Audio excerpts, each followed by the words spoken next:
వింటాడు. రెండు సంబంధాలు ఉన్నాయి కనుక ఆ తల్లిని మనం ఆశ్రయించి స్వామిని పొందాలి.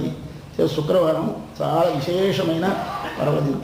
అందులో శ్రావణ మాసంలో మార్గశీర్ష మాసంలో చాలా విశేషమైన శుక్రవారం.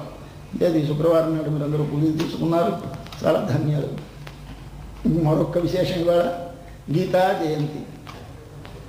ఇవాళ గీత ఆనాడు యుద్ధభూమిలో కృష్ణ భగవానుడు అర్జునునికి ఉపదేశించాడు.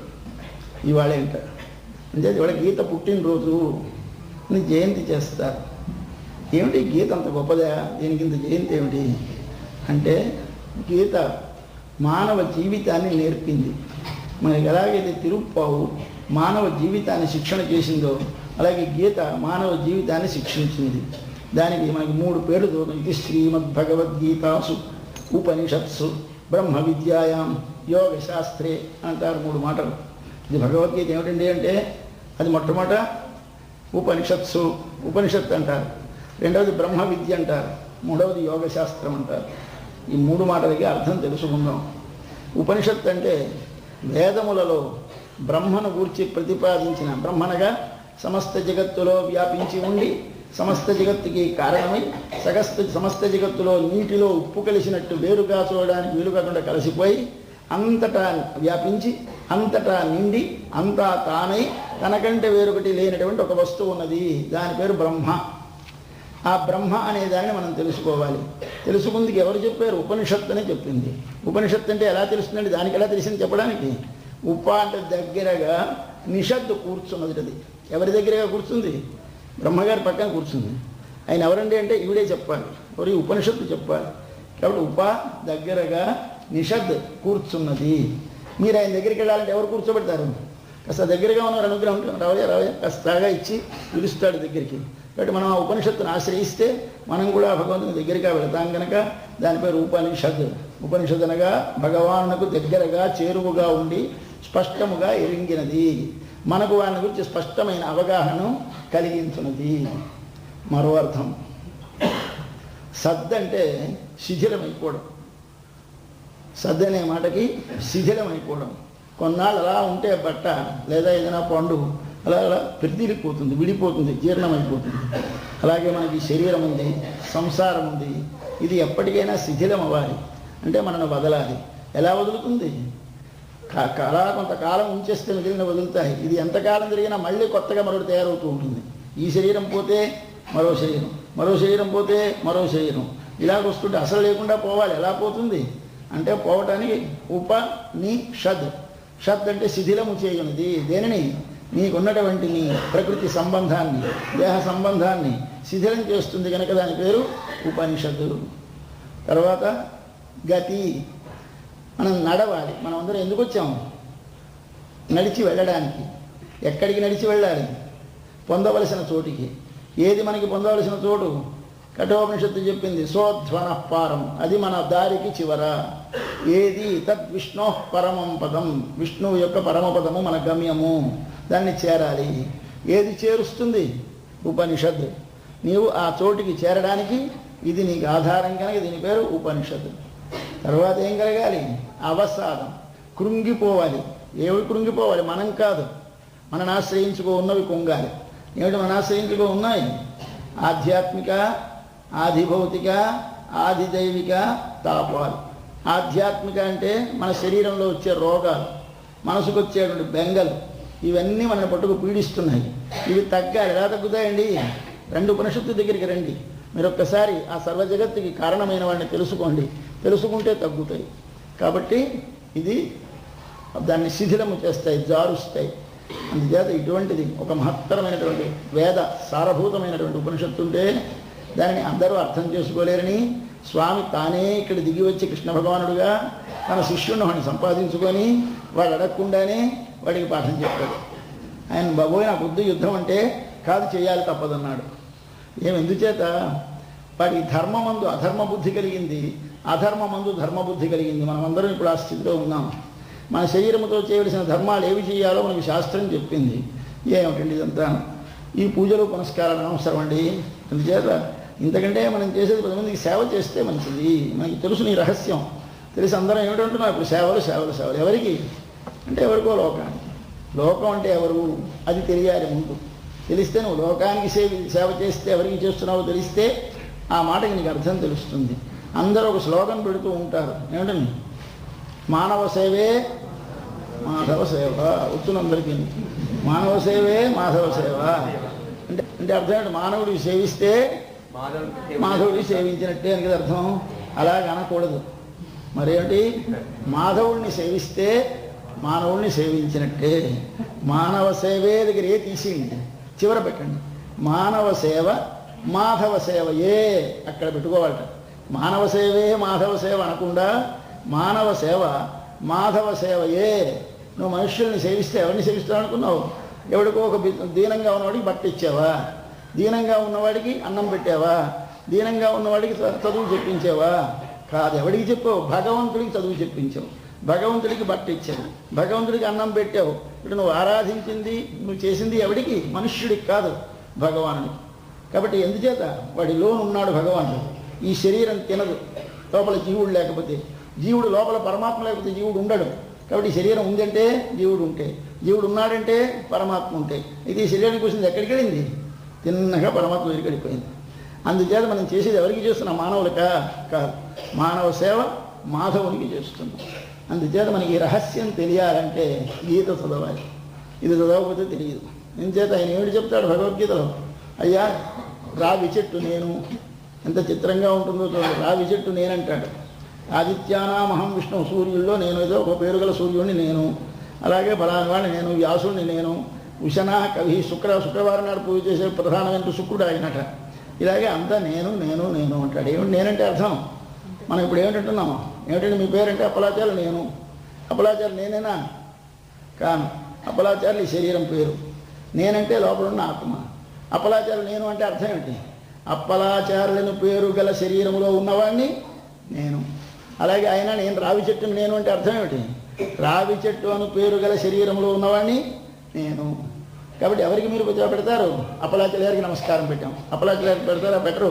అప్పలాచార్య గారు లోపల నుంచి వెళ్ళిపోతే ఎవరు పెట్టరు. మరి ఎవరికి పెడతారు? శరీరానికి పెడతారా? పెట్టరు. కాబట్టి ఎవరికి పెడుతున్నారు? ఈ శరీరంలో ఉన్నవానికి. ఈ శరీరంలో ఉన్నవాడు ఎవడు? వాడు. కాబట్టి నువ్వు ప్రతిదానిని గౌరవించాలి. ఎందుకు గౌరవించాలి? మనవారు రాయిని కడుక్కొని, సాలగ్రామం ఉంటుంది నల్లగా రాయి, ఆ రాయి కడుక్కొని తీర్థంలో ఎంతో పవిత్రంగా పుచ్చుకో శిరస్సు మీద తొలుకొని కళ్ళ కట్టుకొని చేస్తాం. రాయా కడుక్కుంటున్నా మనం కాదు. మన సిద్ధాంతం ఏమిటి? రాతిలో ఆ భగవానుడు ఉన్నాడు, చెట్టులో భగవానుడు ఉన్నాడు, ఏనుగులో భగవానుడు ఉన్నాడు, పాములో భగవానుడు ఉన్నాడు. కాబట్టి కొందరికి పాము దేవుడు, కొందరికి ఆవు దేవుడు, కొందరికి ఇలాగ మన దేవుళ్ళు వాహనాలు చూస్తే చాలా చిత్రంగా ఉంటుంది. ఈ రహస్యం మనకు అర్థం కావాలంటే భగవద్గీత చదవాలి. నువ్వు ఎలా నడవాలో తెలియాలి. శరీరంలో ఎందువల్ల మనం తప్పు పనులు చేస్తున్నామో తెలియాలి. అడుగుతాడు అర్జునుడు, ఏముంది నాకు ఎప్పుడు మంచి పనే చేయాలని ఉంటుంది, కానీ వెనక నుంచి ఎవడో పొడిచి చెయ్యి అన్నట్టు నాకు చెడ్డ పనులు చేయించేస్తున్న లోపల ఎవరోనూ అది ఏమిటో నాకు తెలియలేదన్నాడు. అది ఏమిటో తెలియాలి. మనకందరికీ చూడండి, చేయాలనుంటుంది, ఎవరికైనా చెడ్డ పని ఎవ్వరికీ చేయాలని ఉండదు, కానీ చేయక తప్పనిసరి వస్తుంది. ఏం చేయనండి, మోడర్న్ సొసైటీ అవసరాలు. కాబట్టి కొంచెం తప్పకుండా ఉందండి, తప్పు కొంచెం చేయవలసి వస్తోంది అంటాం అందరం. చేస్తూ వస్తోందా? ఏది చేయిస్తోందో అని అడిగాడు. అంటే ఇప్పుడు ఆయన చెప్పాడు, ఆయన దీనికి వెనకాల రజస్సు అనే ఒక గుణం ఉంది ఈ శరీరంలో. ఆ రజస్సు అనే గుణం వల్ల నీకు రెండు పుడతాయి, కామము, క్రోధము. కామం అంటే కోరిక, క్రోధం అంటే కోరిక తీరకపోతే కలిగే మానసికమైన వికారం. ఇవి రెండు కలగగానే రియాక్షన్ వస్తుంది బయటికి. కాబట్టి నువ్వు చేసే ప్రతి పని దేని వల్ల తప్పు పని జరుగుతుంది? రజోగుణం వల్ల. దాన్ని తగ్గించుకో. ఎలా తగ్గుతుంది సార్? బీపీ పెరిగిపోయింది, ఎలా తగ్గుతుంది సార్? అడగండి డాక్టర్ని, చెప్తాడు మందు. అదే కృష్ణ భగవానుడు చెప్పాడు, అబ్బాయి రా మందులు చెప్తానని 13వ అధ్యాయం దగ్గర నుంచి ప్రారంభించి 13, 14, 15, 16, 17, 18 6 అధ్యాయాలు అంతా డయాగ్నోసిస్ చెప్పాడు. మొదటి 12 అధ్యాయాల్లో ట్రీట్మెంట్ చేశాడు. ట్రీట్మెంట్ ముందు డయాగ్నోసిస్ తర్వాత. ఇప్పుడు ఆసుపత్రికి వెళితే హాస్పిటల్లో డయాగ్నోసిస్ ముందు, ట్రీట్మెంట్ తర్వాత. కానీ భగవానుడు ముందు ట్రీట్మెంట్, తర్వాత డయాగ్నోసిస్. ఎందుకు? తర్వాత మనకి ఆసుపత్రి నుంచి రిలీవ్ చేసేసినప్పుడు ఓ చీటీ రాసిస్తారు డాక్టర్ గారు, పుస్తకం పట్టరండి రాస్తామంటారు, పట్టుకెళ్తాం. ఆ పుస్తకంలో నిండాను ఫలాని జబ్బు, దానికి ఫలాని కారణం, అది తగ్గడానికి మందులు వాడాలి, ఇదిగో ఇట్లా ఆహారం, ఇవన్నీ రాసి ఉంటాయండి. అలాగే మనకు కూడా భగవద్గీత ఇచ్చేసాడు, అబ్బాయి ఇదిగో 6 అధ్యాయాలు చదువుకోండి, చివరి 6 అధ్యాయాలు. మీరు ఏమిటి తినాలి, ఏమిటి మాట్లాడాలి, ఎలాగ ఆలోచించాలి, ఇవన్నీ చెప్తాడు. చెప్పి ప్రతి దానిలోనూ రజోగుణము పెరగకుండా కంట్రోల్ చేసుకో. ఇదే మీరు కొంచెం ఏదో చూడండి, హార్ట్ జబ్బు రావడానికి ఏదో ఉంటుంది లోపల, అది పెరగకుండా చూసుకోవాలండి అంటారు. ఎలా పెరగకుండా? ఉప్పు పదార్థాలు తినకండి, నెయ్యి నూనె మానేయండి. ఎంత ప్రిస్క్రిప్షను, ఇవే ప్రిస్క్రిప్షన్ అండి. మన భగవద్గీత కూడా మనకి ఈ శరీరంలో ఉండేటువంటి రజస్తమస్సులు పెరగకుండా చేసుకుంది కొన్ని సాధనాలు చెప్పారు. అది తెలిస్తే వెంటనే ఏమిటవుతుంది, మనం ఆ ప్రకారం నడిస్తే అవి తగ్గుతాయి. అవి తగ్గితే ఏమిటవుతుంది, చెడ్డ పని తగ్గుతుంది. చెడ్డ పని తగ్గితే ఏమిటవుతుంది, నీకు మనసు నిర్మలం అవుతుంది. నిర్మలమైతే ఏమవుతుంది, నేనెవడో తెలుస్తుంది. నేనెవడో తెలిస్తే ఏమవుతుంది, దాని లోపల వాడు తెలుస్తాడు. కాబట్టి వాడిని తెలుసుకుందికి ఏది ప్రాసెస్, ఆ ప్రాసెస్ అని చెప్పింది భగవద్గీత కనుక దీని పేరు యోగ శాస్త్రము. మొట్టమొదటిది ఉపనిషత్తులు, రెండవది బ్రహ్మ విద్య, మూడవది యోగ శాస్త్రము, భగవంతుని చేరడానికి మార్గముని చెప్పిన శాస్త్రము. అది మనం అందరం చదవాలి. భారతదేశంలో పుట్టి భగవద్గీత అంటే ఏమిటండి అని అడిగితే చాలా పాపం వస్తుంది. నిజాది ఇక్కడ ఉండగా తెలుసుకోకుండా కానీ శరీరాన్ని వదిలేస్తే నచేది అవేది మహతీ వినష్టి. మీకు పరీక్ష పోతే బెంగక్కలేదు, మళ్ళీ సంవత్సరం పరీక్ష రాయొచ్చు. మనం ఉంటాం, ఎగ్జామినేషన్ ఉంటుంది. డబ్బు ఏదో కాస్త ఈ మాట లాస్ వస్తే మళ్ళీ సంవత్సరం మళ్ళీ బిజినెస్ చేస్తాం, మరో 1,00,000 రూపాయలు సంపాదిస్తాం. కానీ ఈ శరీరం పోతే ఏమిటి రాదు, మళ్ళీ శరీరం రాదా? వస్తుంది. కానీ ఇలాంటి శరీరం వస్తున్న నమ్మకం లేదు.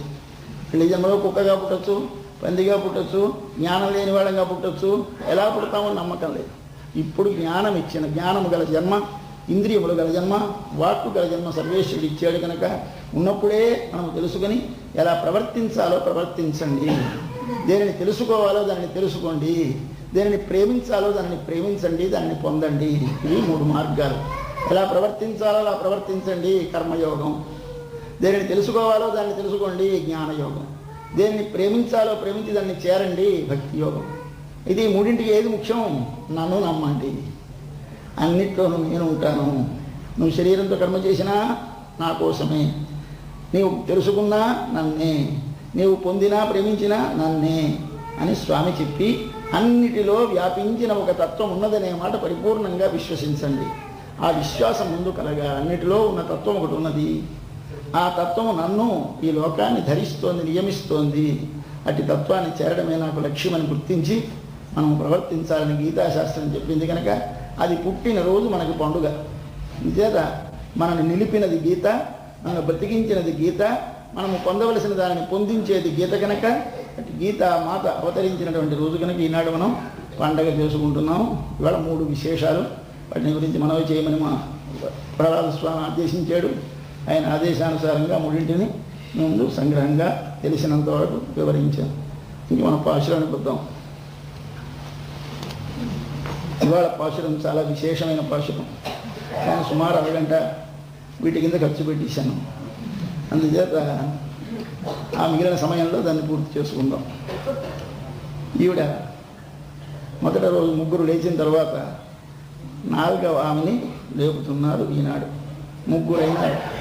ఈ 3లో మొదట ఆమె విని పడుకుంది, వినలేదు. 2వ ఆవిడ విని పడుకుంది, అయిపోయింది. 3వ ఆవిడకి వచ్చేసరికి తూర్పు తెల్లవారింది. ఇవాళ ఆవిడ వాళ్ళందరికంటే విచిత్రంగా ఉంది. ఈవిడ అసలు అద్దాల మేడలో పడుకుంది. ఆవిడ మేడ అద్దాలతో, మంచి మనులతో, అద్దాలంటే మన అద్దాలు కావు, ఈ గ్లాసెస్ కావు, మంచి నవరత్నాలు, ఆ నవరత్నాలతోటి మంచి ధనవంతురాలకు ఆవిడ అద్దాలతోటి బిల్డింగ్ కట్టించేసి ద్వారం కూడా వాటితోటే పెట్టించేసుకుంది. లోపల పడుకుంది. ఆవిడ పడుకున్నప్పుడు పాపం తల్లి పక్కన కూర్చుంటుంది వీళ్ళు. ఎందుకంటే ఈవిడ ఒళ్ళు తెలియకుండా పడుకుంటుంది, కిందే పడిపోతుందో బయటే జారిపోతుందో, ఎవరైనా అద్దాల్లో చూస్తే బాగుండదని కొంచెం జాగ్రత్తగా అతను కాపలా కాస్తూ పక్కన కూర్చుంటుంది వాళ్ళ అమ్మగారు. అది సన్నివేశం. పెద్ద పాన్పు, విశాలమైన, మెత్తనైన, ఎత్తైన, తెల్లనైన, చల్లనైన పాన్పు. పాన్పుకు 5 లక్షణాలు ఉండాలి. ఈ 5 లక్షణాలు ఉన్న పడక. ఆ పడక మీద పడుకుంది ఆవిడ. చుట్టూ దీపాలు పెట్టుకోబడుకుంది. మనం రాత్రి పడుకుంటే లైట్లు ఆర్పేస్తాం. మన ఈ పిల్ల ఎలా పడుకుంది? చుట్టూ దీపాలు పడుకుంది. తర్వాత పొగ వేసుకోబడుకుంది. అగరు ధూపం పడుకుంది. అగరు అగరు ధూపం అంటే మన పొగ లాంటి పొగలు కాదు, అది పొగలు. మనకి పొగే వస్తుంది, వాసన రాదు. మన పెరుమాళ దగ్గర పెడితే ఆ గదిలో మరి మనం ఉండలేము.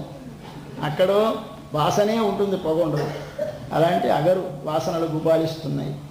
తల్లిగారు పక్కన కూర్చుంది. మంచి మెత్తని పాన్పు, అందమైన భవనం, రత్నాల భవనం, అందులో పడుకొని నిద్రపోతోంది హాయిగా ఇవాళ ఆవిడ. ఇది మన భారతీయమైన సనాతన సంప్రదాయ రహస్యం. ఏమిటిది? మనము దరిద్రుడము కాకూడదు, అన్నీ కలిగి ఉండాలి. కానీ కలిగి ఉండి అవి నేను అనుభవించదగినవనే భావన లేకుండా హాయిగా పడుకొని నిద్రపోవాలి. ఇది మన భారతీయమైన ధర్మం. నీకు డబ్బు లేని బీదవాడివైతే ఎంతసేపు నీ బ్రతుకు డబ్బు మీదే ఉంటుంది. దాన్ని యాచిస్తూనే బ్రతుకుతావు, వాళ్ళని వీళ్ళని యాచిస్తావు, దైన్యం పడతావు. నీకు దేని మీదకి మనస్సు వెళ్ళదు. కాబట్టి దైన్యం పొందకు, అన్నీ సంపాదిస్తే ఇదే నా బతుకు అనుకుంటే ఏమవుతావు? ఇంకా కింద గడిపోతావు. మరేమిటి చేయాలి? అన్నీ సంపాదించు. ఇంటి నిండా సోఫాలు, మంచాలు, కుర్చీలు, కొరపులు అన్నీ ఉంటాయి. కానీ వీడికి ఏం అక్కర్లేదు. వీడు హాయిగా తల కింద చేయగొట్టుకొని పడుకుంటే గుర్రులు నిద్ర పట్టేస్తుంది. ఏమిటి ఇంత ఐశ్వర్యంతో నేల పడుకున్నాడు? వీడికి అక్కర్లేదు. ఇది కలగాలి. ఈ స్థితి నీవు సాధించడానికి గీత, ఇది సంపాదించడానికే భగవద్గీత. ఇది మన సనాతన సంప్రదాయం. భగవద్గీతలో 2వ అధ్యాయం చాలా గొప్ప అధ్యాయం. సాంఖ్య యోగమని ఆ అధ్యాయానికి పేరు. సాంఖ్యం అంటే సంఖ్య అంటే జ్ఞానం. ఆత్మ తత్వము జ్ఞానము చేత తెలుసుకోవాలి. ఆత్మతత్వం అంటే ఈ శరీరములో వ్యాపించిన ఒక చైతన్యము, తెలివిగల వస్తువు ఒకటి ఉంది లోపల. శరీరం అంతా తెలివి ఉంది. ఎక్కడ తెలివి ఉంది? మనకి పాదంలో తెలివి ఉంది, తొడలో తెలివి ఉంది, కడుపులో తెలివి ఉంది, ఆకలేస్తోందని తెలుస్తోంది, గుండె కొట్టుకుంటోందని తెలుస్తోంది, అయా ఊపిరాడడం, ఇన్ని మనకి తెలుస్తున్నాయి. ఎక్కడ తెలివి ఉంది? ఎక్కడ పడితే అక్కడే ఉంది తెలివి. ఈ తెలివిగల వస్తువు పేరు ఆత్మ. అంతటా వ్యాపించి ఉన్నదాని పేరు ఆత్మ. పాదములో గోరు దగ్గర నుంచి వెంట్రుక దాకా అంతటా వ్యాపించి ఉన్నటువంటి జ్ఞానము కలిగినటువంటి ఒక తత్వం మన శరీరములో ఉంది. శరీరానికి జ్ఞానం ఉన్నదా? లేదు. ఈ శరీరం నుంచి ఆ జ్ఞానము గల తత్వం అడిపోతే ఇది కాల్చేసినా, పాతి పెట్టేసినా, పొడి చేసినా దీనికి తెలియదు. ఇప్పుడు దీనికి తెలియలేదు, అది తెలివి ఉన్నది. ఈ రెండూ కలిసి ఉన్నాయి ఇక్కడ. ఈ కలిసి ఉన్నటువంటి రెండింట్లోనూ మనము ఏమి చేయాలి? ఆ లోపల ఉన్నటువంటిది ఏదో తెలుసుకొని ఆ తెలివితో దీనిని నడిపించాలి. ఆ జ్ఞానం ఎలాగుండాలి? అన్నీ తెలియాలి. తెలిసినవి లేకపోతే నేను సంపాదించాలి. నీకు శక్తి ఇచ్చాడు సంపాదించడానికి, తినడానికి నోరు ఇచ్చాడు, చూడడానికి కన్ను ఇచ్చాడు, కానీ చూడకు అన్నాడు. అదేమిటది? అన్యాయం కదండి. హాయిగా చూడొద్దన్నవాడు కళ్ళు లేకుండా చేయకూడదు. మీరు ఏమి వినకూడదండి అంటే చెవులు పెట్టక మానేయకూడదు. పెట్టాడు, ఏది పడితే అది వినకు. నోరు పెట్టాడు, ఏది పడితే అది తినకు. ఏమిటి కంట్రోల్ స్వామి? అవతలేమో శాస్త్రాలు చెప్పాడు, అన్నీ తినవద్దు, అన్నీ చూడొద్దు, అన్నీ వినవద్దు. కన్నిచ్చి చూడొద్దు అంటావా? ఎందుకు ఇవ్వాలి? మానేయకూడదు అని అడిగితే ఏమిటి సమాధానం చెప్తాడు? అంటే ఆయన చెప్పాడు భగవద్గీతలో, చూడాలి, ఏవి చూడాలి, ఎలా చూడాలి, ఎప్పుడు చూడాలి, ఏవి వినాలి, ఎప్పుడు వినాలి, ఎలా వినాలి, ఏవి తినాలి, ఎప్పుడు తినాలి, ఎలా తినాలి, ఇవన్నీ కొన్ని రూల్స్. ఇవి పెట్టేసి మనకి ఏం చేశారు? అన్నీ చుట్టూ పెడతాడండి. అనుభవిస్తే నశించిపోతావు. మళ్ళీ జన్మ ఎంత భయపెట్టేస్తాడో తెలియదు. ఏమిటో మళ్ళీ జన్మల పరంపర, మళ్ళీ దుఃఖపడిపోతాం. అయితే ఎందుకు ఈ భోగాలు? ఈ లోకం ఎందుకు? ఇంత సంపాదన ఎందుకు? మనం ಎಲ್ಲರೂ ఎందుకు ఇంత భోగాలు? అవన్నీ ఉంచాలి, ఉండకుండా మానేయకూడదు. ఎందుకు? 5 పనులు నీవు చేయడానికి. ఏమిటి 5 పనులు చేయాలి? నీవు ఈ శరీరం వచ్చినందుకు 5గురిని ఆరాధించాలి, 5గురిని సేవించాలి. ఎవరు 5గురిని? నీకు ఈ శరీరాన్ని ఇచ్చిన, మహోపకారం చేసిన తల్లిదండ్రులని సేవించు. వారి సేవకి నీ ద్రవ్యం, నీ ధనము, నీ భోగములు. రెండవది, నీకు కావలసిన వెలుగునిస్తున్నాడు ఒక ఆయన, గాలిస్తున్నాడు ఒక ఆయన, ఎండిస్తున్నాడు ఒక ఆయన, వర్షం ఇస్తున్నాడు ఒక ఆయన. వాళ్ళందరినీ ఆరాధించు, అది 2వ సేవ.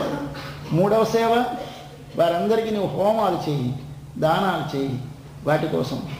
ఇంకా మరొకటి ఏమిటి చేయాలి? నీ చుట్టూ ఉన్న మనుష్యులు ఉన్నారే, ఈ మనుష్యులలో నీకంటే లేనివారు, నీకంటే కావలసిన వారు ఉంటారే, నీవు సంపాదించిన దాన్ని వారికి ఉపయోగించు. 3వ సేవ. ఈ సేవకు పేరేమిటి సంస్కృతంలో? యజ్ఞం. యజ్ఞం అంటే అర్థం ఏంటి? సేవించుట. ఎవరిని? మొట్టమొదట పితృదేవతలను సేవించు, తల్లిదండ్రులని. 2 పితృయజ్ఞం అంటారు దాన్ని. 2 దేవతలంటే వెలుగు ఇచ్చినటువంటి వారు, జ్ఞానం ఇచ్చినటువంటి వారిని ఆరాధించు, ఇది 2 దేవయజ్ఞం. 3 మనుష్యులను ఆరాధించు, మనుష్య యజ్ఞం. తర్వాత నీకు మంచి తెలివి కలగడానికి మంచి వాంగ్మయం ఇచ్చారు, లిటరేచర్ ఇచ్చారు, వేదములు ఇచ్చారు, ఉపనిషత్తులు ఇచ్చారు, పురాణాలు ఇచ్చారు. తండ్రి మీరు రాయకపోతే మేము ఏమైపోయి ఉందో? మనం గుడ్డివాళ్ళమే కదా. కన్నుంటే కానీ మళ్ళీ చూడలేము. ఆ శాస్త్రంలో లేకపోతే ఏముందో మనకు తెలియదు, లోపల ఏముందో ఈ విషయం తెలియదు.